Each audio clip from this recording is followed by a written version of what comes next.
Nije sasvim slučajno zašto je SDA odabrala da političku kampanju općinskog odbora SDA krene iz ove tvrđave, iz ovog drevnog grada, kraljevskog grada. Zato što ova tvrđava ima istorijske poruke. Ona je svjedok opstanka naroda na ovim prostorima. Isto kao što je SDA svjedočila i svjedočit će opstanku bošnjačkog naroda i naroda na ovim prostorima.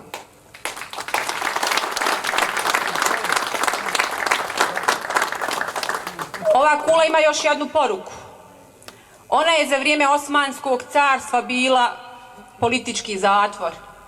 SDA je svjedok da više nikada bošnjački narod neće biti ni u kakvom političkom zatočeništvu. Ova kula je svjedok da se bošnjački narod ne može osvojiti. To nije pošlo za rukom ni čuvenom mađarskom osnivaču Eugenu Slavojskom. Neće poći za rukom ni drugima. Nekada smo se borili puškom, a sada se borimo političkom borbom. Mi smo sigurni u svoju pobjedu zato što je SDA snaga naroda, zato što ste vi snaga naroda, zato što ćemo s vama pobjediti i ako Bog da 7. oktobra na čelu sa Šefikom Džaferovićem i sa svim našim kandidatima nastaviti da gradimo Bosnu i Hercegovinu do konačne pobjede.